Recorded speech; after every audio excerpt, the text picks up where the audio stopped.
Hanya sikat bleh, ya namanya bleh-bleh semua itu. Sikat bleh. Saudaraku yang kekasih, ada waktu yang baik. Yang pertama tadi adalah kehidupan Anda hanya mengutamakan aktivitas sekuler, kebutuhan tubuh alamiah, tok, nggak pernah ngurus rohnya. Padahal sesungguhnya siapa sih sampean? Siapa sih saya? Gembala dengan roh kita, nanti Tuhan akan memberikan kebenaran, cara perdamaian. Nama kata lain adalah Shalom saudaraku yang terkasih. Kita jumpa lagi untuk membahas waktu yang membunuhmu. Waktu yang membunuhmu. Mengerikan. Dan kita akan menyaksikan satu lagu pujian terlebih dahulu sebelum melanjutkan. Ada waktu di hidupku,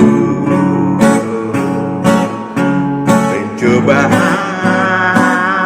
berat menekan. Aku berseru, mengapa ya Tuhan, nyatakan kehendak-Mu.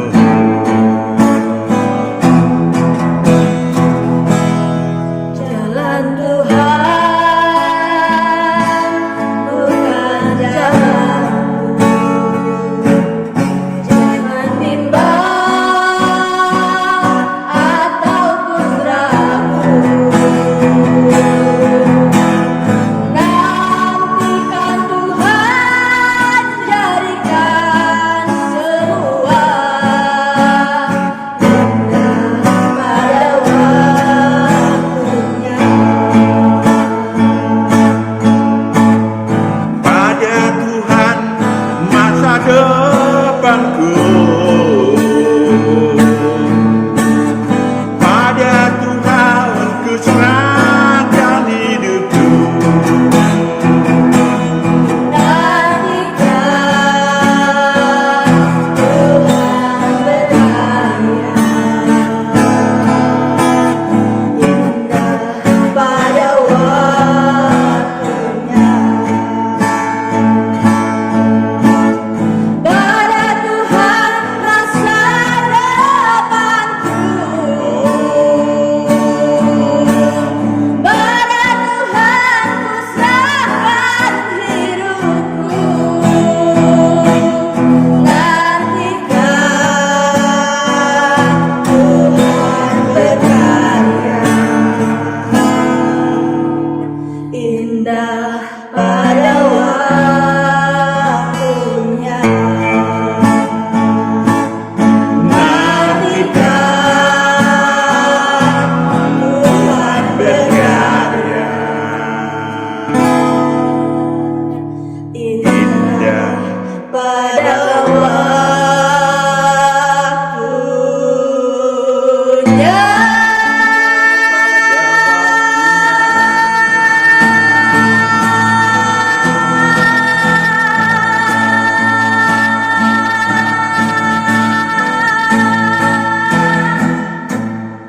Waktu yang membunuhmu. Jangan berikan waktu yang baik buat iblis. Lukas 4 ayat 13. Lukas 4 ayat 13, sesudah iblis mengakhiri semua pencobaan itu, ia mundur daripadanya dan menunggu waktu yang baik. Menunggu waktu yang baik. Saudaraku yang kekasih, iblis dan roh-roh jahat tidak pernah tidur. Mereka itu roh, ya, baik yang tinggal dalam diri manusia maupun yang berada di luar diri manusia karena udah lahir kembali, ilahi. Lucifer selalu berkeliling dunia untuk mengontrol anak buahnya dan mencari manusia-manusia yang gersang iman. Ya, dia keliling dunia. Saya nggak tahu naik pesawat apa. Saudaraku yang kekasih, tapi karena roh ya tidak perlu naik pesawat apapun. Bagaimana dengan Anda? Bagaimana dengan kita? Apakah Anda merupakan sasaran empuk karena iblis punya waktu yang baik bagi Anda? Mari kita koreksi, mari kita mawas diri, mari kita pelajari bersama kebenarannya agar waktu yang kita miliki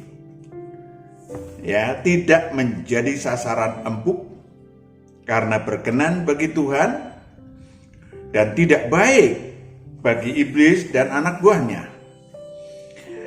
Faktor-faktor dari diri si manusia kita bicarakan karena ini pemuridan adalah murid Tuhan yang menjadi sasaran empuk atau memiliki saat yang baik bagi iblis. Yang pertama adalah jika waktu kehidupan Anda hanya mengutamakan aktivitas, perhatikan baik-baik, saya ulangi lagi. Jika waktu kehidupan Anda hanya mengutamakan aktivitas sekuler dan kebutuhan tubuh alamiah. Lukas 4 ayat 1 sampai 3. Perhatikan baik-baik. Lukas 4 ayat 1 sampai 3. Yesus yang penuh dengan Roh Kudus kembali dari Sungai Yordan, lalu dibawa oleh Roh Kudus ke padang gurun. Di situ ia tinggal 40 hari lamanya dan dicobai iblis. Selama di situ ia tidak makan apa-apa. Ia tidak makan apa-apa. Dan sesudah waktu itu ia lapar. Lalu berkatalah iblis kepadanya, jika engkau anak Allah, suruhlah batu ini menjadi roti. Suruhlah batu ini menjadi roti. Bisa nggak? Bisa. Masalahnya adalah sang anak manusia yang berpuasa 40 hari 40 malam yang menggambarkan bahwa dia adalah sangat kelaparan. Iblis menawarkan untuk menyulap, tanda kutip batu menjadi roti.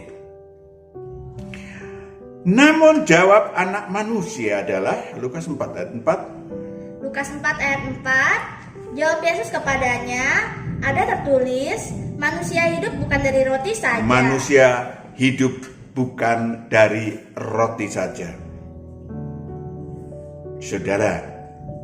Saudaraku yang kekasih, kita ini manusia, punya roh, tubuh dan jiwa. Kalau Anda mengurus roh Anda sekali lagi dan berkali-kali lagi, Anda mau selamat, Anda tidak dibunuh iblis, maka urus roh Anda bersama roh Allah. Itu. Lalu tubuh dan jiwa tetap aja normal aja beraktivitas. Tetapi yang utama adalah aktivitas roh. Nah, inilah dia, saudaraku yang kekasih, hidup bukan hanya apa tadi? Manusia hidup bukan dari roti saja. Bukan dari roti saja, bukan tubuh alamiah kita yang makan roti kenyang. Bukan.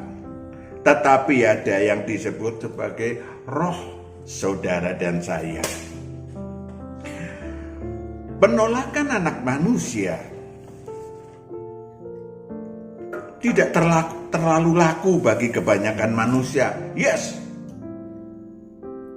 Ya, wong lapar kok ditawarin yang enak-enak kok malah ditolak. Pada umumnya langsung samber nyawa. Samber saja.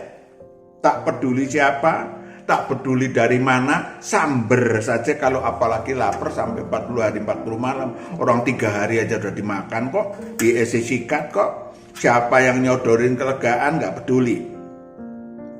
Itu gak yang hadir di sini ya, yang gak ini. Saudaraku yang kekasih, keadaan yang kepepet istilah umumnya bisa membuat manusia menangkap apa saja, pinjol kek, ya, judi kek, jadilah. Pokoknya yang penting saya tidak kelaparan. Saudaraku yang kekasih, hal itu mudah terjadi jika si manusia tidak pernah memperdulikan rohnya.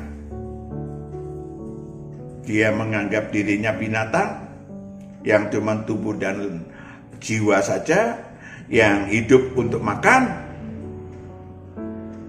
Saudaraku yang kekasih, kita makan untuk hidup. Tetapi makan ada dua, makanan roh di kita dan makanan tubuh alamiah kita. Yes, saudaraku yang kekasih, para murid Tuhan seharusnya mengkondisikan untuk memakai waktunya. Sekali lagi, waktunya untuk melakukan memberi makan kepada rohnya. Aktivitas ilahi bagi rohnya. Yohanes 12 ayat 25. Yohanes 12 ayat 25. Barang siapa mencintai nyawanya, ia akan kehilangan nyawanya. Tetapi barang siapa tidak mencintai nyawanya di dunia ini, ia akan memeliharanya untuk hidup yang kekal. Saudaraku yang kekasih, bukan berarti saudara tidak mencintai saudara kemudian mau bunuh diri. Tidak. Barang siapa hanya hidup untuk nyawanya, untuk tubuh alamiahnya, maka Tuhan gak ikut campur tangan. Halo, Tuhan tidak ikut campur tangan. Iblis bisa membunuh nyawa saudara, ya kan? Apalagi punya kesempatan yang baik tadi yang udah dibaca. Iblis punya hak. Caranya gimana? Wahyu 6 ayat 8. Wahyu 6 ayat 8. Dan aku melihat sesungguhnya ada seekor kuda hijau kuning dan orang yang menungganginya bernama Maut. Dan kerajaan maut mengikutinya. Dan kepada mereka diberikan kuasa atas seperempat dari bumi untuk membunuh dengan pedang, perang, berantem, bunuh-bunuhan, dan dengan kelaparan. Dan sampah. Tadi kelaparan pun bisa dipakai untuk membunuh. Lanjut. Dan dengan binatang-binatang buas yang di bumi. Sampar penyakit yang bisa COVID dan lain-lain. Saudaraku yang kekasih, ternyata atau kita ingat bahwa iblis punya hak untuk membunuh. Tadi sudah dibaca, cuman menunggu saat yang baik. Ya, saat yang baik tadi yang pertama, saat yang baik adalah manusia nggak mempedulikan rohnya. Ya, maka iblis kepada anak buahnya, sikat bleh. Ya, namanya bleh-bleh semua itu. Sikat bleh. Saudaraku yang kekasih, ada waktu yang baik. Yang pertama tadi adalah kehidupan Anda hanya mengutamakan aktivitas sekuler, kebutuhan tubuh alamiah tok, nggak pernah ngurus rohnya. Padahal sesungguhnya siapa sih saya? Sampean dan saya itu adalah roh yang memiliki, yang kekal, yang datang dari surga kekal untuk belajar memperjuangkan menjadi anak Allah. Rohnya, makanan dan segala macam yang di dunia ini, harta-harta di dunia ini hanyalah untuk apa? Untuk pelajaran, simulasi, untuk penggemblengan dan seterusnya. Ya. Kedua, kapan iblis punya waktu yang baik? Yang kedua adalah sewaktu Anda berada dalam kerajaan dunia. Perhatikan baik-baik. Lukas 4 ayat 5 sampai 7. Lukas 4 ayat 5 sampai 7. Kemudian ia membawa Yesus ke suatu tempat yang tinggi, dan dalam sekejap mata ia memperlihatkan kepadanya semua kerajaan dunia. Semua kerajaan dunia di mana? Kata iblis kepadanya, segala kuasa itu serta kemuliaannya akan kuberikan kepadamu, sebab semuanya itu telah diserahkan kepadaku. Sebab semuanya itu telah diserahkan kepada iblis. Dan aku memberikannya kepada siapa saja yang kukehendaki. Aku memberikannya kepada siapa saja yang kukehendaki. Jadi jikalau engkau menyembah aku, Jikalau engkau menyembah aku, seluruhnya itu akan menjadi milikmu. saudaraku yang kekasih, ini yang namanya tawanan kerajaan dunia. Ya, tempat manusia-manusia menyembah iblis. Tempat manusia-manusia menyembah iblis. Mereka menikmati fasilitas iblis. Jika menyembah iblis, ya, mereka bermetafisis ria. Ada yang punya jimat, kesaktian, kekayaan, kekuasaan duniawi. Seakan-akan nikmat banget deh pada waktu di dunia. Dan banyak orang iri hati. Saudaraku yang kekasih, sesungguhnya memang iblis menyediakan kepada mereka yang menyembah dia. Supaya apa? Supaya bareng-bareng. Dia sih nggak bilang bareng-bareng. Supaya masuk neraka kekal si manusia.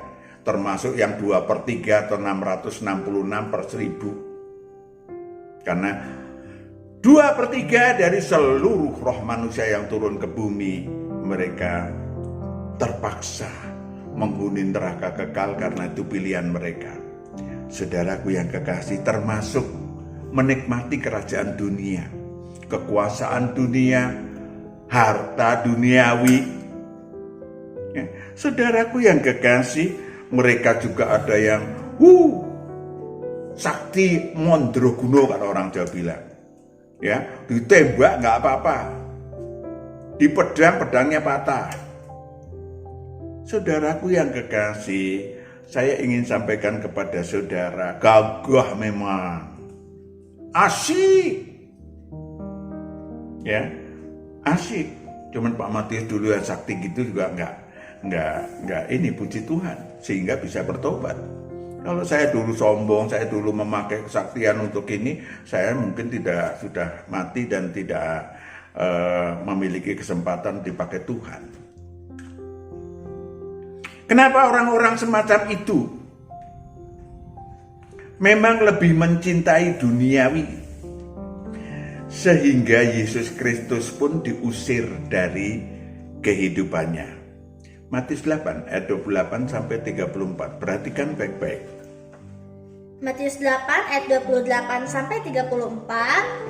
Setibanya di seberang, yaitu di daerah orang Gadara, datanglah dari pekuburan 2 orang yang kerasukan setan menemui Yesus. Mereka sangat berbahaya sehingga tidak seorang pun yang berani melalui jalan itu. Dan mereka itu pun berteriak, katanya, "Apa urusanmu dengan kami, hai anak Allah? Adakah engkau kemari untuk menyiksa kami sebelum waktunya?" Menyiksa roh-roh jahat yang tinggal dalam orang gila tadi dari Gerasa. Apakah itu roh-roh jahat berteriak lanjut? Tidak jauh dari mereka itu, sejumlah besar babi sedang mencari makan. Maka setan-setan itu meminta kepadanya, katanya, "Jika engkau mengusir kami, suruhlah kami pindah ke dalam kawanan babi itu." Yesus berkata kepada mereka, "Pergilah." Lalu keluarlah mereka dan masuk ke dalam babi-babi itu. Maka terjunlah seluruh kawanan babi itu dari tepi jurang ke dalam danau dan mati di dalam air. Ribuan bayi. Ribuan apa tadi? Babi masuk ke air dan mati, saudara. Sehingga ayat selanjutnya, maka larilah penjaga-penjaga babi itu, dan setibanya di kota, diceritakanlah segala sesuatu, juga tentang orang-orang yang kerasukan setan itu. Maka keluarlah seluruh kota mendapatkan Yesus, dan setelah mereka berjumpa dengan dia, mereka pun mendesak supaya ia meninggalkan daerah mereka. Ada keilahian, ada keajaiban, ada tanda-tanda ilahi di daerahnya. Di daerah Gerasa waktu itu. Tetapi begitu dilaporin, bukan tanda-tanda ilahi itu yang dilihat roh mereka punya roh pasti. Tetapi apa yang dilihat? Babiku mati. Itu yang ditangisi oleh mereka, sehingga Yesus pun diusir. Pergi, lu bikin rugi aja. Ini yang terjadi, saudara, tidak hanya orang Gerasa. Ya kan? Tidak hanya orang Gerasa. Saudara dari mana? Bisa jadi. Saudaraku yang kekasih, manusia lebih mencintai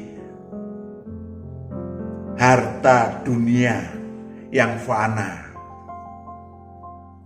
ya, dibanding rohnya. Padahal Yesus memberikan mempertunjukkan tanda ilahi dengan menyembuhkan orang gila yang mereka terkenal lewat jalan di daerah tempat orang gila aja takut. Mereka bukannya bersyukur, mereka bukan melihat tanda-tanda ilahi, tetapi mereka lebih mencintai kerajaan dunia. Itu contoh, saudara. Yang ketiga, tatkala Anda bermegalomani iman. Tatkala Anda bermegalomani iman. Lukas 4 ayat 9 sampai 11. Lukas 4 ayat 9 sampai 11. Kemudian ia membawa Yesus ke Yerusalem dan menempatkan dia di bubungan bait Allah, lalu berkata kepadanya, "Jika engkau anak Allah, jatuhkanlah dirimu dari sini ke bawah." Jika engkau anak Allah, jatuhkanlah dirimu dari sini ke bawah. Sebab ada tertulis mengenai engkau, ia akan memerintahkan malaikat-malaikatnya untuk melindungi engkau, dan mereka akan menatang engkau di atas tangannya, supaya kakimu jangan terantuk kepada batu. Saudara, perhatikan baik-baik. Iblis menawarkan kesombongan. Iblis menawarkan hal-hal yang menjadikan manusia bermegalomania iman. Ya. Banyak pelayanan Pak Matius sejak sepertiga abad yang lalu. Banyak bahkan oknum-oknum hamba Tuhan. Ya, saya masih ingat ada satu oknum hamba Tuhan yang sudah datang lahir baru ilahi, yang anak kecilnya umur 5 tahun mau bunuh diri. Kaget dia karena menyatakan bahwa anakmu pernah membunuh. Nakalnya bukan main tuh anak. Ya, saudaraku yang kekasih, Tuhan mengatakan anakmu mau bunuh diri. Ya nggak mungkin Pak, ini masih umur 5 tahun Pak. Ternyata setelah ditanyain dan pelan, kamu pernah, saya tanyain, pernah bawa gunting? Udah pernah. Ambil gunting. Terus, untuk motong ini. Untuk motong ini. Berapa kali? 3 kali. Bapaknya baru ngeh. Dan baru bercerita bahwa anak ini adalah anak laki-laki satunya yang paling bungsu, karena kakak-kakaknya ada 5 kalau nggak salah, cewek semua. Saudaraku yang kekasih, oke, istilahnya adalah tagihan mautmu tinggi. Setelah lahir baru, saya bilang aktivitas ilahi, bukan hanya aktivitas rohani, bukan hanya aktivitas religi. Karena apa? Karena tagihan maut Anda tinggi. Jadi harus berada di dalam Tuhan. Tetapi karena dia adalah cukup menjadi hamba Tuhan dari suatu gereja yang cukup besar, saudaraku yang kekasih, sayang sekali, ya, suatu hari datang sakit saya ingatkan lagi. Berdoa Tuhan sembuhkan, saya ingatkan lagi. Ayo, pegang tangan Tuhan setiap hari dan berguna bagi Tuhan, tumbuh dan berbuah. Tetapi yang terjadi tidak demikian. 2 tahun kemudian dia ketubruk mobil, meninggal. Saudaraku yang kekasih, saya hanya ingin sampaikan bahwa tidak ada keamanan di dalam di luar kerajaan Allah. Orang-orang apalagi bermegalomani iman, ya, tadi sesungguhnya manusiawi saja sih kalau orang pengen bersombong diri. Markus 9 ayat 33 sampai 37, perhatikan, ada normal aja, bisa aja, tetapi tidak dibenarkan Tuhan. Markus 9 ayat 33 sampai 37. Kemudian tibalah Yesus dan murid-muridnya di Kapernaum. Ketika Yesus sudah di rumah, ia bertanya kepada murid-muridnya, apa yang kamu perbincangkan tadi di tengah jalan? Apa yang kamu perbincangkan tadi di jalan? Tetapi mereka diam, sebab di tengah jalan tadi mereka mempertengkarkan siapa yang terbesar di antara mereka. Lalu Yesus duduk dan memanggil ke-12 murid itu. Katanya kepada mereka, jika seseorang ingin menjadi yang terdahulu, jika orang ingin menjadi terdahulu, hendaklah ia menjadi yang terakhir dari semuanya dan pelayan dari semuanya. Pelayan dari semuanya. Maka Yesus mengambil seorang anak kecil dan menempatkannya di tengah-tengah mereka. Kemudian ia memeluk anak itu dan berkata kepada mereka, barang siapa menyambut seorang anak seperti ini dalam namaku, ia menyambut aku. Dan barang siapa menyambut aku, bukan aku yang disambutnya, tetapi dia yang mengutus aku. Dia yang mengutus aku. Ada bisa, apalagi ketika dipercaya Tuhan untuk menyembuhkan orang, dipercaya Tuhan untuk bernubuat, dipercaya Tuhan untuk banyak tanda-tanda ilahi, maka akan menjadi saudaraku yang kekasih, yes untuk metafisis, no untuk ilahi. Ya, kalau metafisis memang, ya, dan orang-orang karena kalau tanda-tanda ilahi itu dipercaya oleh Tuhan dengan ketentuan-ketentuan, ada namanya pendelegasian wewenang untuk murid Tuhan. Nah, kalau metafisis ya enggak banyak. Mereka cari yang gampang saja, sehingga mereka kemudian banyak yang tersesat.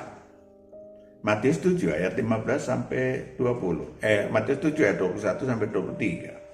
Matius 7 ayat 21 sampai 23. Bukan setiap orang yang berseru kepadaku, Tuhan, Tuhan, akan masuk ke dalam kerajaan sorga, melainkan dia yang melakukan kehendak Bapakku yang di sorga. Melainkan dia yang melakukan kehendak Bapakku yang di surga. Susah kan? Lanjut. Pada hari terakhir banyak orang akan berseru kepadaku, Tuhan, Tuhan, bukankah kami bernubuat demi namamu? Bukankah kami bernubuat demi namamu? Dan mengusir setan demi namamu? Dan mengadakan banyak mujizat. Mengadakan banyak mujizat. Demi namamu juga. Demi namamu juga. Pada waktu itulah aku akan berterus terang kepada mereka dan berkata, aku tidak pernah mengenal kamu. Aku tidak pernah mengenal kamu, hai. Enyahlah daripadaku, kamu sekalian pembuat kejahatan. Yes. Enyahlah daripadaku, kamu sekalian pembuat kejahatan. Kenapa? Itu metafisis, Mas. Ya kan? Dalam nama Yesus, Pak, yes. Itu mantra, Mas. Mantra bisa seperti tadi di aliran sesat. Bisa dalam nama Yesus. Saudaraku yang kekasih, yang dibutuhkan adalah engkau menuruti perintah Allah. Sehingga Allah melihat, mengukur, engkau pantas untuk mendapat pendelegasian wewenang, menyembuhkan orang, mengusir setan, dan lain-lain. Saudaraku yang kekasih, tanda-tanda ilahi itu, ya saudara harus tahu ya, bedanya tanda-tanda ilahi dengan metafisis. Ya, yang metafisis mantranya sama dengan yang dinyatakan mungkin oleh orang-orang yang ditugaskan oleh Tuhan, murid-murid Tuhan. Ya, maka bisa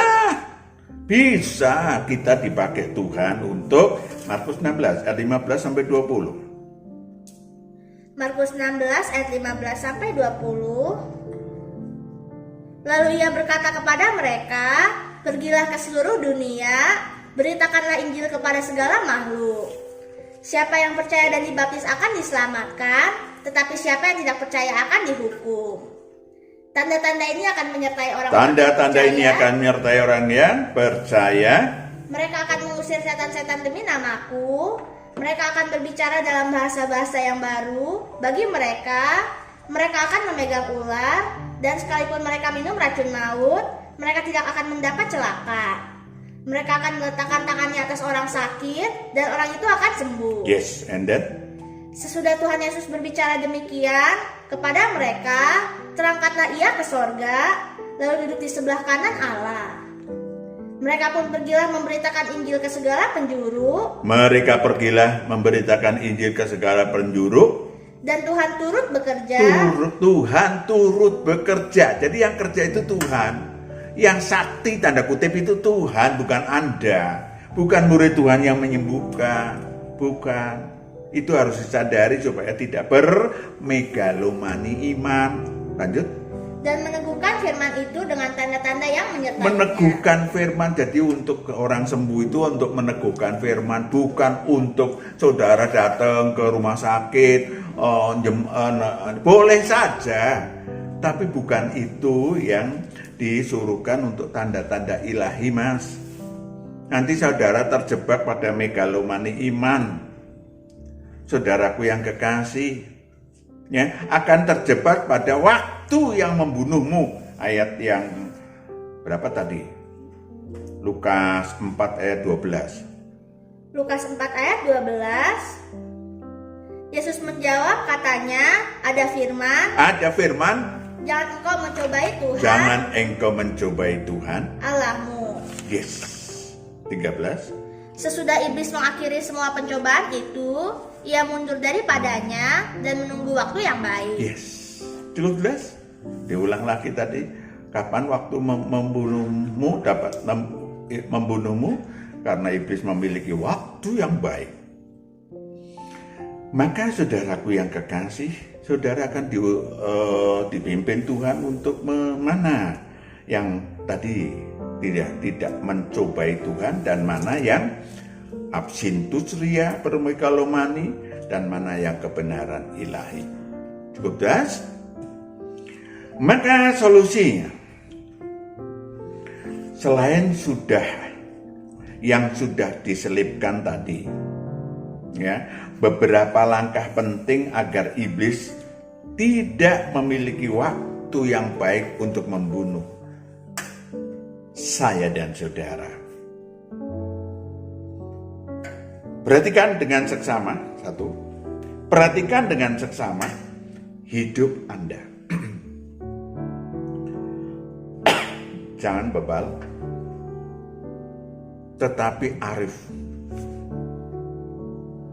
Ya, bebal itu tadi udah dibilang arian sesat, tetap aja bodoh. Tetapi arif bisa memahami perbedaan mana yang baik, mana yang berkenan, mana yang sempurna. Mengerti kehendak Tuhan tadi, ya kan? Bukan kehendakku yang jadi, kehendak Tuhan.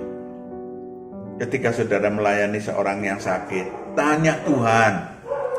Bukan dalam nama Yesus pegang kiri, dalam nama Yesus pegang kanan. Tanya Tuhan. Karena kehendaknya yang kehendak Tuhan bagi kasus di hadapan saudara. Ya, saudara juga harus rendah hati, itu pelatihan supaya saudara tidak terjebak pada megalomani iman. Saudara tidak terjebak memasuki kerajaan dunia. Saudaraku yang kekasih, saudara dengan demikian Tuhan melihat saudara memiliki apa yang disebut sebagai ketaatan kepada Sang Kristus, maka Sang Kristus akan meminta kepada Allah untuk saudara mendapatkan apa yang disebut sebagai apa? Roh Kudus, roh kebenaran. Yang kedua, pergunakan waktu seproduktif ilahi mungkin dan seefisien mungkin. Ya, susun manajemen vertikal horizontal. Tiap hari pagi-pagi saudara sudah begitu bangun, Tuhan apa yang saya bisa perbuat untuk Tuhan? Apa yang bisa saya perbuat untuk roh saya? Saudara boleh berkata bahwa Tuhan berikan hari ini makanan dan rezeki untuk anak saya sekolah dan segala. Boleh. Tetapi itu nomor 3. Nomor 1 adalah memuliakan Tuhan. Nomor 2 adalah mengurus roh saudara. Itu nomor 3. Cukup jelas? Maka pergunakanlah waktu saudara. Karena kalau enggak, engkau tidak mempunyai. Kepada yang mempunyai waktu, aku akan memberikan. Iya kan? Iblis mencoba untuk membunuh saya sudah 3 kali. Tapi saya selalu mencoba untuk berguna bagi Tuhan. Saya ingin sampaikan kepada saudara, supaya yang ketiga, yang terakhir, kenakan seluruh perlengkapan senjata Allah. Kalau saudara murid Tuhan itu perangnya bukan kepada daging, tetapi perangnya kepada roh-roh di udara yang gak kelihatan, yang punya manajemen metafisis, yang anak buahnya banyak. Maka saudaraku, berjalan tegap, berikat pinggangkan kebenaran, berperisakan iman, bermahkotakan keselamatan, memakai pedang roh, yaitu apa? Firman Allah. Pegangannya adalah firman Allah. Jadi saudaraku yang kekasih, jika saudara ingin menyelamatkan diri dari pembunuhan iblis karena waktu, maka mari pelajarin kebenaran-kebenaran yang kita bahas barusan. Amin. Kita berdoa, Hamba serahkan anak-anakmu ke dalam tanganmu. Engkau yang melindungi dari orang jahat, memimpin mereka untuk melakukan kerja ilahi, mengurus rohnya. Engkau ikut campur tangan di dalam perjalanan hidup anak-anakmu bersama keluarganya secara pribadi. Dalam nama Yesus kami serahkan anak-anakmu. Haleluya. Amin. Tuhan berkati. Shalom. Selamat Paskah ilahi, kenaikan Yesus Kristus hari ini. Haleluya. Amin.